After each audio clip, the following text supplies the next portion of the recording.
ራምቢ ሬዲዮ 98.7 የሰኔ 16 2018 የሰዓቱን ዜና ይዘን ቀርበናል። ልንነግራችሁ ካሰናዳንላችሁ ዜናዎች መካከል ዋና ዋናዎቹን እናስቀድም። መንግስት በሀገሪቱ ሕግና ስርዓት በማስከበር ለዜጎች ደህንነት ዋስትናን እንዲያረጋግጥ አብን ስለማሳሰቡ፣ በአዲስ አበባ ከተማ አመራሮች የሥራ አፈጻጸም ላይ ተጽዕኖ የሚያሳድሩ ጉዳዮች በጥናት ስለመመላከታቸው፣ ለዘንድሮ ምርጫ ተቃዋሚ ፓርቲዎች ለክልል ምክር ቤት ያልተለመደ ውጤት ስለማስመዝገባቸው፣ የዩናይትድ ኪንግደም ጠቅላይ ሚኒስትር ስልጣን መልቀቃቸውን ስለማስታወቃቸው ከዓለም አቀፍ አድማጮች እነዚህንና ሌሎች ከሀገር ቤት ከአህጉርና ከዓለም አቀፍ የተውጣጡ ዜናዎችን የሀገር ቤቱን በማስቀደም ትንሳኤ አበበ አስደምጣቸዋለሁ። መንግስት በሀገሪቱ ሕግና ስርዓት በማስከበር ለዜጎች ደህንነት ዋስትናን እንዲያረጋግጥ አብን አሳሰበ። የአማራ ብሔራዊ ንቅናቄ አብን በሰባተኛው ሀገራዊ ምርጫ መካሄዱን ተከትሎ የተመረጠው መንግስት በሀገሪቱ ሕግና ስርዓት በማስከበር ለዜጎች የደህንነት ዋስትናን እንዲያረጋግጥና በሃይማኖትና በብሔር ማንነት ላይ ያነጣጠሩ ጥቃቶችን እንዲያስቆም አሳስቧል። ፓርቲው ይህንን ያለው ሰኔ 15 ቀን 2018 ዓ.ም ሰባተኛው ሀገራዊ ምርጫ ተጠናቆ ውጤቱ ይፋ መደረጉን ተከትሎ ስለ ምርጫው አጠቃላይ ምልከታውን በገለጸበት መግለጫው ላይ ነው። ህዝቡ በሰባተኛው ሀገራዊ ምርጫ ባሳለፈው ውሳኔ አዲስ ለሚመሰረተው መንግስት ከወትሮ የተለየ ኃላፊነትና የማይደገም እድል ተሰጥቶታል ያለው ፓርቲው በዚህም በመላው ሀገሪቱ ተንቀሳቅሶ የመስራት ነጻነትን የማስከበር እንዲሁም ሀገራዊ ጥቅሞችን የማስቀደም ኃላፊነቶች ጊዜ የማይሰጥባቸው የመንግስት የቤት ስራዎች ናቸው ብሏል። በመሆኑም ለነዚህም ብሎም ከህዝብና ከሀገር ህልውና ጋር ለሚያያዙ መሰረታዊ ኃላፊነቶች ልዩ ትኩረት በመስጠት በህዝቡ የተጣለበትን አደራ እንዲወጣ አብን ጥሪውን አቅርቧል። ፓርቲው አክሎም በህዝብ የተመረጠው መንግስት የተጀመረውን ሀገራዊ ምክክር ከዳር በማድረስ የሰላም ተቋማትን በማጠናከርና የሰላም ግንኙነት ስርዓትን በማስፈን አኩራፊ ኃይሎችን ወደ ፖለቲካ ምህዳሩ የማስገባት ጥረቶች አጠናክሮ እንዲቀጥል በመግለጫው አሳስቧል። ዘገባው የባልደረባችን ትዕግስት ወርቅነህ ነው። በአዲስ አበባ ከተማ አመራሮች የስራ አፈጻጸም ላይ ተጽዕኖ የሚያሳድሩ ጉዳዮች በጥናት ተመላከቱ።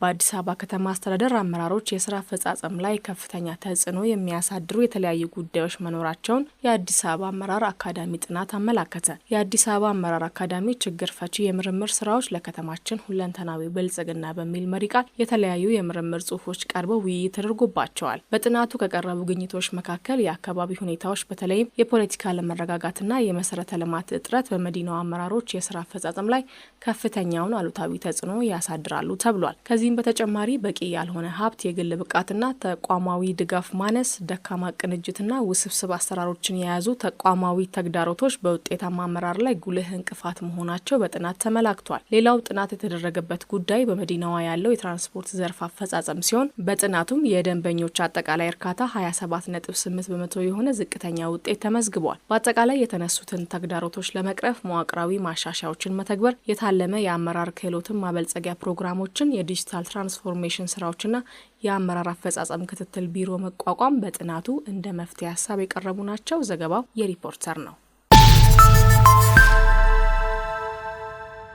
በዘንድሮ ምርጫ ተቃዋሚ ፓርቲዎች ለክልል ምክር ቤት ያልተለመደ ውጤት አስመዘገቡ። በሰባተኛው ሀገር አቀፍ ምርጫ ከተወዳደሩ ተቃዋሚ ፓርቲዎች መካከል በክልል ምክር ቤት ከፍተኛውን ውጤት ያስመዘገበው ኢዜማ አዲስ አበባን ጨምሮ በተወዳደረባቸው የክልል ምክር ቤቶች 73 ወንበሮችን አግኝቷል። ነጻነትና እኩልነት ፓርቲ በተከታይነት 38 መቀመጫ ሲያገኝ፣ ሰላም ለኢትዮጵያ ጥምረት በተለያዩ ክልሎች ለክልል ምክር ቤት በድምሩ 34 መቀመጫዎችን አሸንፏል። ትብብር ለኢትዮጵያ 7 መቀመጫዎችን ሲያገኝ፣ ሌሎች ፓርቲዎችን በቅደም ተከተል የክልል መቀመጫ ወንበሮችን አግኝተዋል። በቦርዱ ይፋዊ መግለጫ ላይ ውጤታቸው ከጸደቀው 2700 የክልል ምክር ቤት ወንበሮች ውስጥ ማን እንዳሸነፋቸው ያልተገለጹ 19 ወንበሮች በድሬዳዋ 11፣ በአማራ 4፣ በጋምቤላ 3 እንደሚገኙ ተጠቁመዋል። ቀሪዎቹ 47 የክልል ምክር ቤትና 14 የፓርላማ ወንበሮች ደግሞ ድጋሚ ቆጠራ ወይም ድጋሚ ምርጫ የሚካሄድባቸው ስለመሆኑ ቦርዱ አስታውቋል።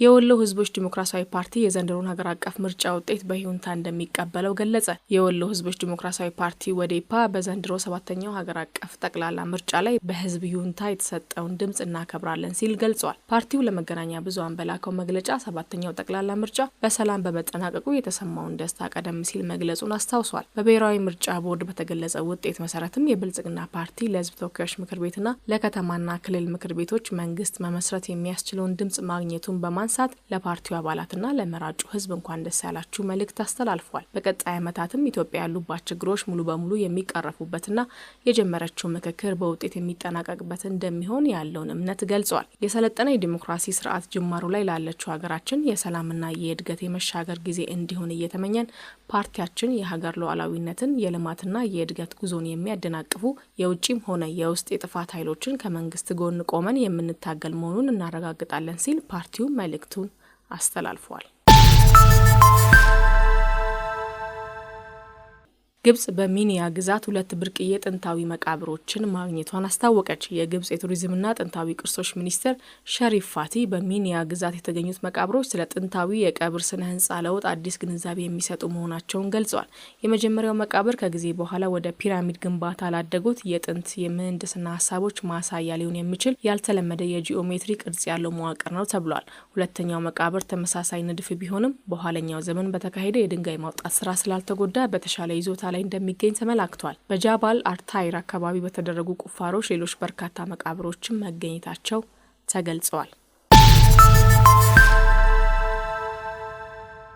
የዩናይትድ ኪንግደም ጠቅላይ ሚኒስትር ሰር ኪር ስታርመር ስልጣን መልቀቃቸውን አስታወቁ። ሰር ኪር ስታርመር ከዩናይትድ ኪንግደም ጠቅላይ ሚኒስትርነት እንዲሁም ከሌበር ፓርቲ መሪነት መልቀቃቸውን አስታውቀዋል። የጠቅላይ ሚኒስትሩ ጽህፈት ቤት ከሚገኙበት ዳውኒንግ ስትሪት ነምበር 10 ትናንት በሰጡት መግለጫ ከ2 ዓመት በፊት ወደ ጠቅላይ ሚኒስትርነት መምጣቴ በህይወቴ የሚያኮራኝ ቅጽበት ነው ብለዋል። በሀገሪቱ ትልቁን ስራ እየለቀቁ እንደሆነም ጠቅሰው በቀጣይ እጅግ የሚጠቅም ስራ ላይ እንደሚያተኩሩ ተናግረዋል። በቻልኩት መጠን ለሚስቴ ጥሩ ባል ሆኛለሁ። ባለቤቴ ከጎኔ በመቆም ጥሩና መጥፎ ጊዜ እንዳልፍ ረድታኛለች ብለዋል። ስታርመር በተገቢው መንገድ ስልጣን እንደሚያስረክቡ ገልጸው ለቀጣዩ ጠቅላይ ሚኒስትር ሙሉ ድጋፋቸውን እንደሚሰጡ ተናግረዋል። ቀጣዩ ጠቅላይ ሚኒስትር ከ2 ዓመት በፊት ከነበረው አንጻር ጠንካራ የሆነና ፍትህ የሰፈነበት ሀገር እንደሚረከቡ ማወቅ አለባቸው ብለዋል። ከጎናቸው የነበሩ ጓደኞቻቸውንና የስራ ባልደረቦቻቸውንም አመስግነዋል ሲል ቢቢሲ ዘግቧል። አድማጮቻችን ዜናዎቹ አብቅተዋል። ከመሰናበታችን በፊት የነገርናችሁን የዜና ርዕሶች እናስታውሳችሁ። መንግስት በሀገሪቱ ህግና ስርዓት በማስከበር ለዜጎች ደህንነት ዋስትናን እንዲያረጋግጥ አብን ስለማሳሰቡ፣ በአዲስ አበባ ከተማ አመራሮች የስራ አፈጻጸም ላይ ተጽዕኖ የሚያሳድሩ ጉዳዮች በጥናት ስለመመላከታቸው፣ በዘንድሮ ምርጫ ተቃዋሚ ፓርቲዎች ለክልል ምክር ቤት ያልተለመደ ውጤት ስለማስመዝገባቸው፣ የዩናይትድ ኪንግደም ጠቅላይ ሚኒስትር ስልጣን መልቀቃቸውን ስለማስታወቃቸው ከዓለም አቀፍ አድማጮቻችን ለሰዓቱ ያዝናቸው ዜናዎች እነዚህን ይመስሉ ነበረ። ከዜናዎቹ ጋር ትንሳኤ አበበ ነበርኩ። ከቀሪ አራም ሬዲዮ ዝግጅቶች ጋር መልካም ጊዜ ሆነላችሁ።